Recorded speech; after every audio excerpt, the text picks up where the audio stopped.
Bismillahirrahmanirrahim. Assalamualaikum warahmatullahi wabarakatuh. Selamat pagi teman-teman semua. Semoga kita semua senantiasa dalam keadaan sehat walafiat. Amin. Perkenalkan, nama saya Doni Duprastio, NIM 230341903 dari Prodi Pendidikan Bahasa Arab, Fakultas Bahasa dan Seni UNES Semarang. Pada kesempatan kali ini, izinkanlah saya untuk mempresentasikan planning usaha jual beli barang dengan memanfaatkan media e-commerce yang telah saya buat sebelumnya. Tugas ini dibuat untuk memenuhi tugas terstruktur mata kuliah umum literasi digital dan kemanusiaan yang diampu oleh beliau Bapak Wahyu Ragil Kurniawan, SPD MPD. Baik, langsung saja untuk presentasi akan saya mulai saja ya, teman-teman sekalian. Baik, planning usaha jual beli barang dengan memanfaatkan media e-commerce oleh Doni Duprastio, NIM 230341903, bidang keilmuan pendidikan bahasa Arab.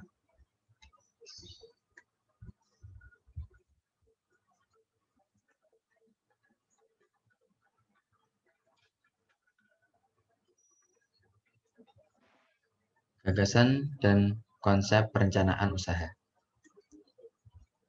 Yang pertama adalah latar belakang ya. Latar belakang mengapa saya memilih usaha yang nanti akan saya jelaskan di belakang. Baik, untuk latar belakangnya sendiri, saat ini kita semua ini masih berada dalam situasi dan kondisi pandemi COVID-19 atau ada yang menyebutnya juga dengan pandemi virus corona seperti itu. Nah, di masa pandemi seperti ini itu merupakan suatu yang mana keadaannya itu menyebabkan kegiatan-kegiatan yang biasa kita lakukan sehari-hari menjadi terbatas, bahkan tidak diperbolehkan sama sekali untuk kita lakukan. Agaknya pandemi ini memiliki dampak yang cukup signifikan di dalam berbagai sektor kehidupan. Misalnya dalam bidang ekonomi. Semenjak adanya pandemi COVID-19 ini, pendapatan yang didapatkan oleh masyarakat cenderung mengalami penurunan.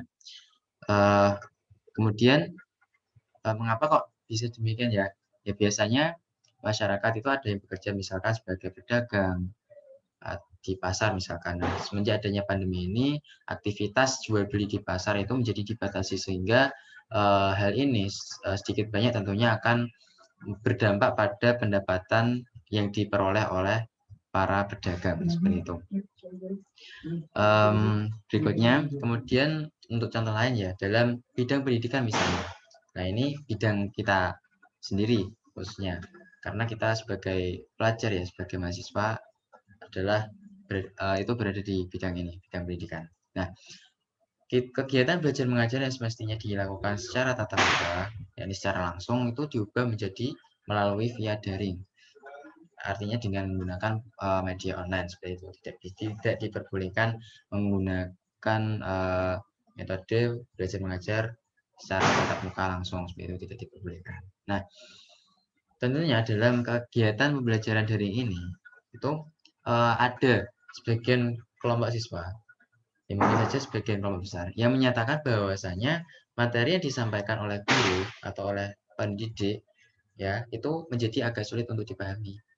Seperti itu. Karena ya biasanya logikanya seperti ini ya, biasanya saja disampaikan secara langsung melalui tatap muka di kelas itu saja kadang masih ada yang merasa sulit atau belum bisa dipahami, apalagi ketika ini melalui tidak langsung atau secara daring. Tentunya ada beberapa sebagian kelompok siswa yang mengalami sedikit kesulitan seperti itu. Terlebih bagi mereka yang saat ini mereka para pelajar sedang mempelajari bidang keilmuan bahasa Arab. Nah, bahasa Arab ini sendiri itu ketika disampaikan secara langsung saja ya itu ya agak rumit sebenarnya, tetapi ketika sudah di DLT ya insya Allah pasti bisa seperti itu. Nah, namun di sebagian kalangan ada yang berpendapat juga ketika disampaikan secara langsung saja bahasa Arab itu susahnya bukan main, apalagi kok disampaikan melalui materi pelajarannya itu disampaikan melalui materi. Tentu saja ini membuat apa ya, sebagian dari murid, sebagian dari siswa itu sedikit mengalami kesulitan dalam memahami materi yang diajarkan seperti itu. Kemudian melihat kondisi yang demikian, saya pribadi itu mencoba untuk menawarkan sebuah produk, ya, produk usaha saya, yang tentunya dalam perspektif, dalam pandangan saya pribadi, produk yang saya tawarkan ini tentunya dapat membantu para siswa atau para siswi, para pelajar intinya dalam mempelajari bahasa Arab. Nah, adapun produk usaha yang saya maksud, yang saya tawarkan adalah produk yang berupa buku bacaan tentang tata bahasa atau gramatikal Arab yang dilengkapi dengan terjemahan serta pembahasan yang detail. Nah, di sini mengapa saya kok memilih ini tentang bukunya itu tentang tata bahasa atau gramatikal Arab? Dikarenakan seperti ini, dalam bahasa Arab itu terdapat beberapa subtema keilmuan, mulai dari ada yang keterampilan membaca, keterampilan mendengarkan, menyimak, dan lain sebagainya. Nah, salah satu keterampilan atau salah satu subtema keilmuan dalam bahasa Arab ya, itu adalah gramatika ini sendiri, yakni seputar tata bahasa atau gramatika bahasanya, yakni bahasa Arab. Gitu. Nah, karena menurut saya ini merupakan satu pokok atau dasar ya, dasar dalam belajar bahasa Arab. Artinya ketika kita hendak mempelajari bahasa Arab, maka kita mau tidak mau harus belajar gramatikal Arabnya seperti itu. Agar ketika kita mempelajari bahasa Arab ke depannya untuk jenjang-jenjang yang lebih tinggi, itu setidaknya kita sudah punya fondasi, punya dasar, yakni gramatikal itu, gramatikal Arabnya seperti itu. Nah, kemudian selain membantu dan mendukung kegiatan belajar mengajar bahasa Arab bagi mereka yang sedang mempelajarinya ya, produk usaha yang saya tawarkan ini juga dapat menjadi sumber pendapatan saya pribadi di tengah merebaknya wabah pandemi seperti saat ini. Nah, oleh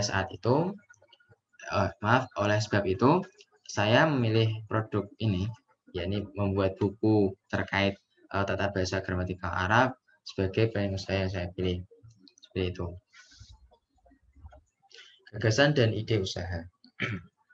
Usaha yang saya gagas, yang saya rencanakan adalah membuat buku tentang gramatikal atau tata bahasa Arab yang dilengkapi dengan terjemahan serta pembahasan yang detail. Seperti itu.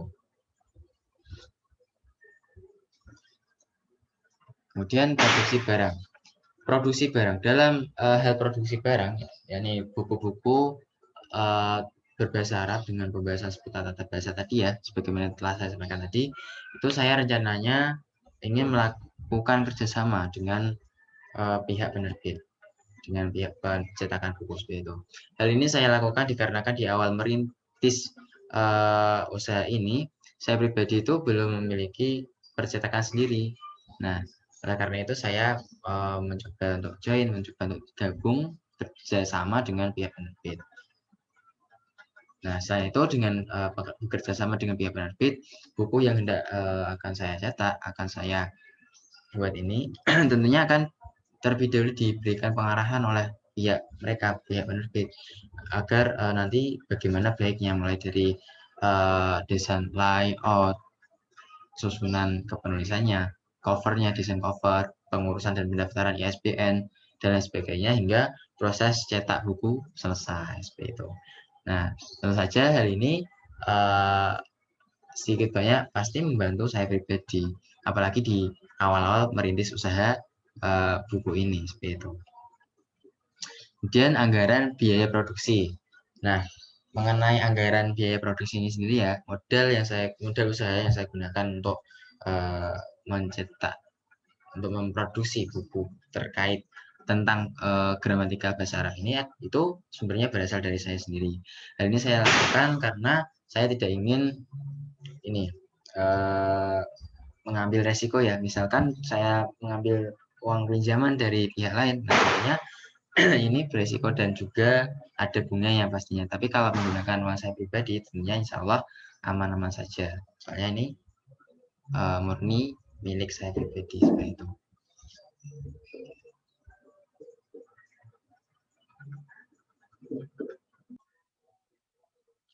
Kemudian untuk yang berikutnya yakni mengenai biaya cetak buku gramatikal Arab ini itu adalah sekitar Rp55.000 dengan rincian biaya kertas CVS yang digunakan untuk mencetak buku ya itu sebesar Rp25.000 dan jasa percetakannya itu biayanya sebesar Rp30.000.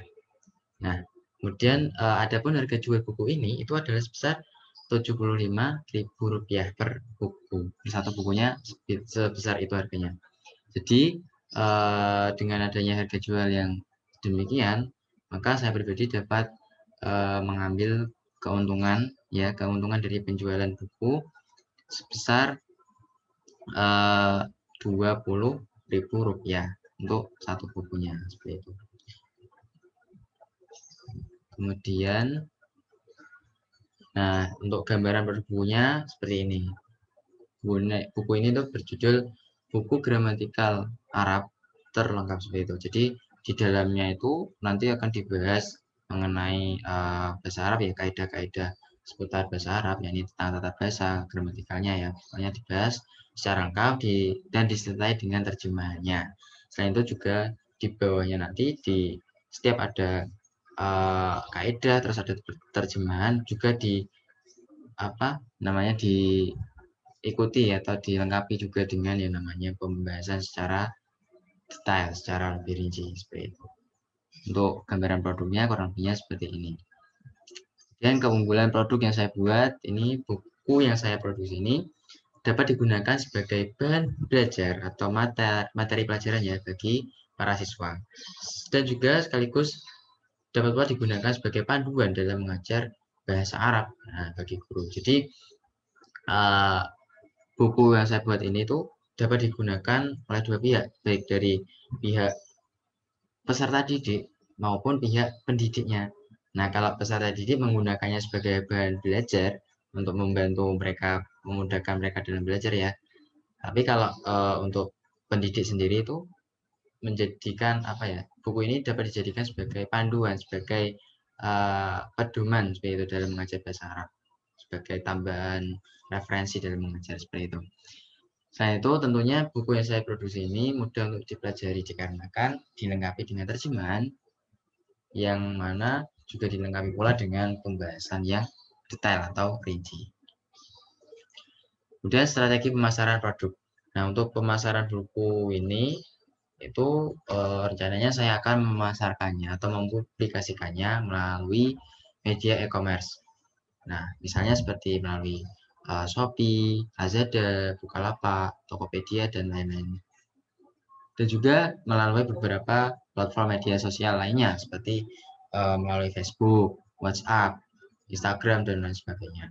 Selain itu, saya juga akan menggunakan jasa agen ya atau pengantar paket ya dalam pendistribusian produk yakni buku kepada para konsumen seperti itu. Kemudian untuk objek pemasaran produk, sasaran atau target pemasaran produk yang saya buat di sini itu adalah untuk produk buku ini itu target pemasarannya adalah para pengajar bahasa Arab. Jadi para guru, para ustadz seperti ustadzah dan lain sebagainya itu. Para pengajar bahasa Arab, juga mahasiswa atau mahasiswi program studi bahasa Arab atau entah baik itu yang pendidikan atau yang sastra atau yang murni ya. Kemudian juga para siswa atau siswi madrasah dan juga para santri pondok pesantren. Nah, untuk sasarannya sendiri ini mengapa saya masukkan pula para santri pondok pesantren dikarenakan santri pondok pesantren itu kan relevan dengan yang namanya belajar kitab kuning atau kitab gundul yang mana kitab-kitab yang dipelajari di pesantren itu tentunya menggunakan bahasa Arab. Nah, dalam mempelajari kitab kuning atau kitab gundul ya dalam bahasa lainnya itu diperlukan yang namanya ilmu bahasa Arab lebih terlebih atau khususnya yakni ilmu terkait gramatikal Arab. Karena seseorang yang mempelajari bahasa Arab, khususnya mempelajari kitab Gundul atau kitab kuning ini, itu akan mampu memahami kandungan atau makna apa yang terkandung di dalam redaksi-redaksi dalam kitab kuning tersebut yang tanpa harokat, manakala dia mahir atau dia menguasai yang namanya gramatikal Arab atau tata bahasa Arab itu terlebih dahulu. Jadi dengan hadirnya buku ini, buku yang saya produksi ini, harapannya semoga dapat membantu mereka yang sedang bergelut atau berkecimpung dalam dunia bahasa Arab seperti itu. Baik itu yang masih belajar ataupun yang sudah mengajar. Seperti itu. Yang selanjutnya, target penjualan dan proyeksi pendapatan. Dalam penjualan buku gramatikal Arab ini, khususnya di awal perintisan usaha ya, di awal-awal usaha ini saya targetkan terjual 20 buku untuk 1 bulan. Nah, oleh karena itu jika misalnya satu buku yang berharga 75.000 dan target penjualan per bulannya ya ini 20 buku per bulan itu dapat tercapai, maka saya akan mendapatkan pendapatan sebesar Rp1.500.000 seperti itu. Nah, untuk pendapatan sebesar Rp1.500.000 ini yang per bulan ya, itu masih pendapatan kotor alias belum pendapatan bersih atau keuntungan bersihnya. Adapun keuntungan bersihnya itu adalah sebesar Rp400.000. Nah, Rp400.000 ini diperoleh dari pendapatan kotor tadi yang dikurangi dengan biaya modal, biaya pemasaran, dan lain sebagainya. Seperti itu. Nah, terima kasih.